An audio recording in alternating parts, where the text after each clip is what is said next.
you can see it's getting that rust off. It was a lot thicker. So there are the bolts. I believe they're 10. They're 10. Everything's 10, right? Welcome to Motos, Cades, and Coffee.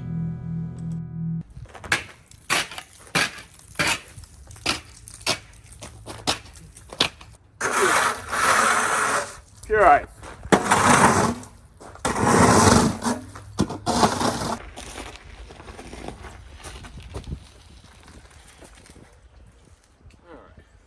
Super dusty, super dirty. All right. So what I'm going to do is I'm going to clean off a little bit of the rust, a little bit of the grime, a little bit of dirt, and just start on the Honda Shadow 1100, cleaning it up. I'm going to show you what I'm going to be working on today. Start a little bit. There's a lot of rust and grime, just flash rust on the chrome. I'm going to see if I can clean this up today.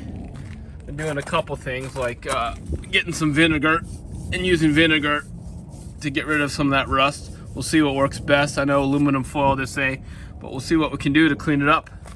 Let's go. First thing I'm gonna do is I got some Signature Quick Detailer Chemical Guys detail. I'm just gonna spray it and clean it off. Got a microfiber towel, so let's just do that. Yuck.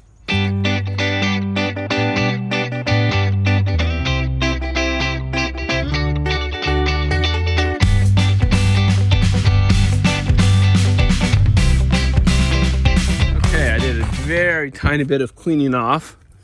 I need to do a lot more, but that was just a quick detail. But let's walk around the bike.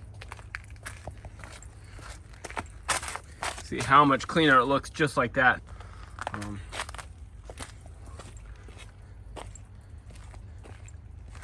Yeah, I haven't cleaned the tires off, haven't done anything. This is just a quick clean. All right, now what I'm gonna do, see if I can get some of that rust off a little bit better on the chrome pieces using vinegar, tin foil, and some chrome polish. All right, here's my secret. You take vinegar and aluminum foil, and the wheels will rust you really bad, but you just put the vinegar on and put the aluminum foil, and it takes the rust off. Pretty darn nice. You can do that on chrome, on mag wheels. You can see it's getting that rust off. It was a lot thicker. Really thick. It also gets the wheels a little shiny too, but I want to try and get that a little bit better. I use that trick on a lot of stuff. I haven't got this side of the wheel yet. This one's even worse. Actually, the other side was worse. But I used it there, all over. The chrome's coming off here on the horn. That's okay, we can fix that easy. Just clean it up a little bit. So I think the bike's gonna turn out pretty good. Better than I thought, actually. Gotta clean it a little bit more, and we'll go for a ride, hopefully. A test ride. All right, guys, so part of getting my Shadow back on the road, it did drive, but it was a slipping clutch, and I'm 100% sure it's the clutch springs. So I bought some new clutch springs that I'm gonna put in there. And Dennis Kirk, they were, I'll put the part number on there. So I'm gonna go replace that. It's a pretty easy job, but I gotta release the, or gotta disconnect the exhaust pipe. So I'm gonna disconnect the exhaust pipe, put the clutch springs in right here, and we'll go ahead and do that, and then take the bike out for a ride. So it's a 12 millimeter here.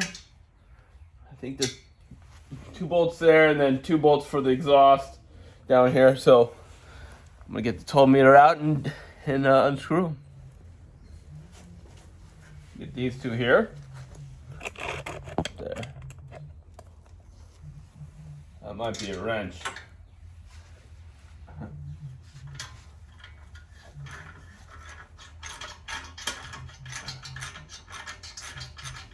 Yeah, I'm gonna probably have to get a wrench on that one. This is gonna be the best kind to use. Yeah, for sure.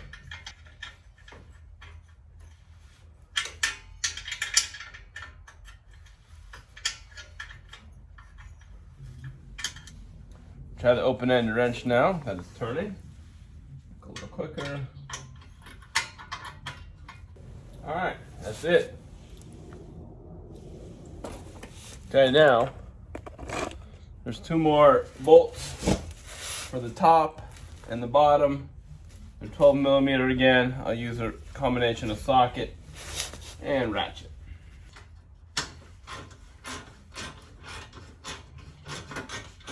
Okay. Pro tip, if you can, put them together so you don't lose them. That one can come off. Thank you very much. There we go. Let me go and get a T set to go take these out. Okay, it's a T30, which I have. Let me go ahead and take them out.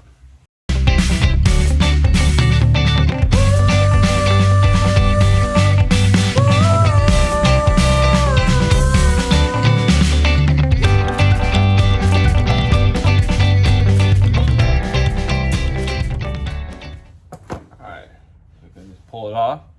Might have to get a flathead here. There we go. Pry bar in the glove so I don't ruin it. Just popped right off. There we go. And there's that. Seals are good. It's not leaking. So there are the bolts. I believe they're 12 millimeter again. 13, let's see. 10. They're 10, I believe. Everything's 10, right? Okay. So they are torqued 108 pounds, or excuse me, 108 inches, which is 9 pounds.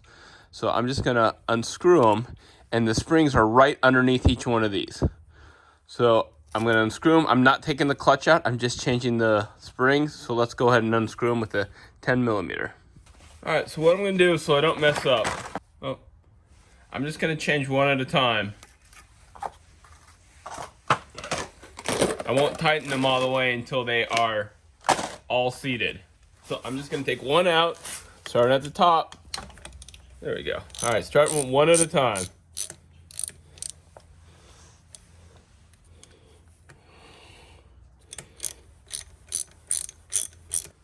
There's the bolt, and there's the spring. Here is a new spring. They are 20% stiffer, and you can see they are longer. No. Maybe so. Anyway, going back in. I'm not going to tighten it. I'm just going to hand tighten it.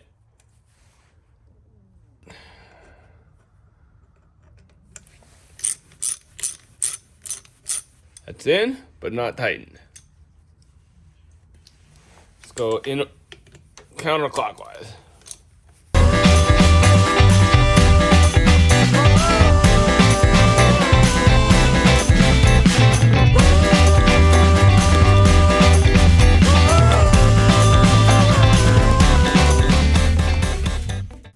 So I'm not tightening these more than just barely finger tight. Now I'm gonna go grab my torque wrench and go to 9 pounds. So let me go do that. All right, I got my torque wrench set for 109, and it's important you wanna get it in the star pattern. So let's see.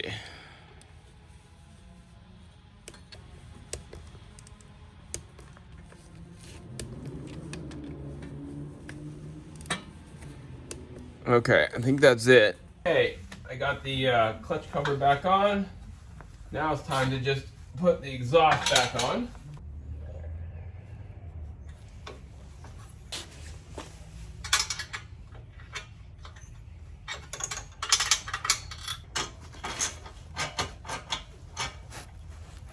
All right, it's feeling pretty good. Time to clean up. And we're gonna take it for a spin. I'm gonna take it for a quick spin.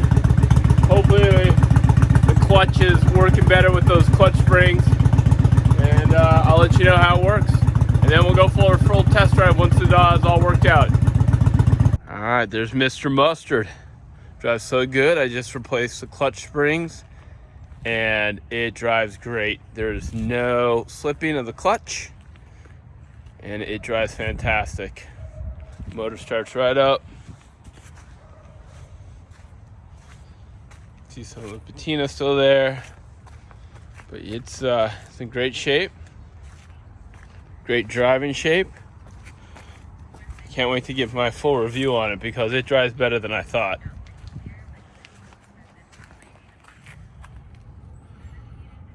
Wow, 15,000 miles, not too bad.